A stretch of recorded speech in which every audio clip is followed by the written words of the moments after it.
దేవుని మాట ప్రకారము విశ్రాంతి దినము పరిశుద్ధమైనదని, ఆదివారము పరిశుద్ధమైనదని, ఆ దినమున నేను దేవుణ్ణి ఆరాధించాలని విశ్వాసంతో నువ్వు ముందుకొస్తున్నావా?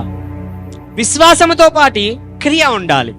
క్రియ లేని విశ్వాసము చచ్చిపోయింది. క్రియ లేని విశ్వాసము మృతతుల్యము. హల్లెలూయా. ఒక వ్యవసాయదారుడు తనకు పంట కావాలనుకుంటాడు. హల్లెలూయా. దేవుడు చెప్పాడు, నీకు విత్తనాన్ని ఇచ్చాను నాయనా, నువ్వు భూమిలో నాటు అని చెప్పాడు. హల్లెలూయా. నీకు విత్తనాన్ని ఇచ్చాను, నువ్వు భూమిలో నాటు అని దేవుడు చెప్పాడు. వ్యవసాయదారుడికి భయంకరమైన విశ్వాసం ఉంది. దేవుడిచ్చాడు విత్తనం, సూపర్, ఇది శ్రేష్టమైన విత్తనం, ఇది 100ంతల ఫలము నాకు ఫలించే తీరుతుంది అనేటువంటి గొప్ప విశ్వాసం ఆయనకుంది. శ్రేష్టమైన విశ్వాసం, భూమిని కొండలను పెకలించగలిగిన విశ్వాసం ఆయనకుంది. హల్లెలూయా. చెప్పాలంటే ఎత్తబడి సముద్రంలో నువ్వు ముంచబడదువు గాక అని అనగానే ఆ సముద్రంలో ఆ పర్వతం కూడా కరిగిపోయో లేకపోతే ఎత్తబడో లేకపోతే తునాతునకలు చేయబడో సముద్రంలోకి వెళ్ళిపోతుంది. అంత విశ్వాసం కూడా ఉంది. దేవుడు చెప్పాడు, నీకు 100ంతల ఫలమును నేను నీకు ఫలింపజేస్తానని చెప్పాడు. దేవుడు విత్తనాన్ని ఇచ్చాడు. ఎవరికి? ఒక ఫార్మర్కి ఇచ్చాడు. చేతిలో పట్టుకొని ఉన్నాడు ఆయన. హల్లెలూయా. చేతిలో పట్టుకొని ఉన్నాడు. ప్రభువా 100ంతల ఫలమునివ్వు, ప్రభువా 1000ంతల ఫలమునివ్వు. హల్లెలూయా. ప్రభువా నాకు కొండలను పెకలించే అంత విశ్వాసం ఉంది. హల్లెలూయా. అయ్యా అగ్నిలోకి వేసినా కూడా చనిపోయినా పర్వాలేదు, నాకు విశ్వాసం ఉంది. హల్లెలూయా. ఫలిస్తుందా పంట? విశ్వాసం ఉందండి. పైనుంచి ఆకాశం నుంచి వర్షం కూడా కురుస్తా ఉంది. హల్లెలూయా. మరి ఫలించాలి కదా విత్తనము. ఎందుకు? హల్లెలూయా. ఫలించాలి కదా విత్తనము, ఫలించాలి కదా. విశ్వాసం ఉన్నంత మాత్రాన సరిపోతుందా? క్రియలు ముఖ్యము, క్రియలు ముఖ్యము. మన మాటలు ముఖ్యము, మన ప్రవర్తన ముఖ్యము, విశ్వాసమును కాపాడుకొనుట ముఖ్యము, మన జీవిత శైలి ముఖ్యము, దేవుని ఎదుట నమ్మకత్వమును నిలబెట్టుకునుట ముఖ్యము. హల్లెలూయా. సమ్ పీపుల్ కాల్, కొంతమంది ప్రార్థన చేయండి పాస్టర్ గారు, ఆర్థిక పరమైనటువంటి కష్టంలో ఉంటున్నా, నష్టంలో ఉంటున్నా, సమస్యలు తీరడం లేదు, అప్పులు తీరడం లేదు. అయ్యా ఒక మార్గం ఉంది. ఏంటి ఆ మార్గం?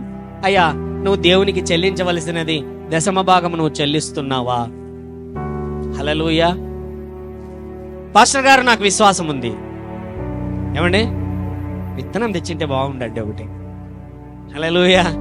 విత్తనం, పాస్టర్ గారు ఎదిగోండి నాకు విశ్వాసం దండిగా ఉందండి, నేను ప్రార్థన చేసుకుంటున్నా, దేవుని సన్నిధి అలా ప్రభువా పాస్టర్ గారు నేను చేసే వెంట్రుకలన్నీ నిక్కపరుచుకుంటున్నాయి పాస్టర్ గారు, ఒళ్ళంతా చల్లగా అయిపోతుంది, వేడిగా అయిపోతుంది పాస్టర్ గారు, దయ్యాలు కూడా నా దగ్గరికి రాలేవు పాస్టర్ గారు, అసలు నేను ప్రార్థన చేసే రూమ్ లోకి హల్లెలూయా ఎవరైనా అడుగు పెట్టారంటే దేవుని సన్నిధి అలాగా వాళ్ళని కూడా తాకుతుంది. హల్లెలూయా. మరి ప్రార్థన చేస్తున్నావు. హల్లెలూయా. మరి ఆర్థికపరమైన కష్టాలు తీరడం లేదండి, అప్పులు తీరడం లేదండి, లేకపోతే ఆటికాటికి జరిగిపోతా ఉంది, ఎదగడం లేకపోతున్నాము, మార్పు కలగలేకపోతున్నది, చాలీ దాంతో సరిపోతా ఉన్నది, విడుదల కావట్లేదు, అద్భుతం జరగట్లేదు. హల్లెలూయా. ఆశ్చర్య కార్యాలు జరగడం లేదు, సూచక కార్యాలు జరగడం లేదు, దేవుని విడుదల కావట్లేదు, అద్భుతం కావట్లేదు, అది జరగడం లేదు, ఇది జరగడం లేదు. అయ్యా విత్తనము. హల్లెలూయా. విత్తనము, క్రియ. విత్తనం అనే దానికంటే క్రియ. హల్లెలూయా. ఏంటి? క్రియలు.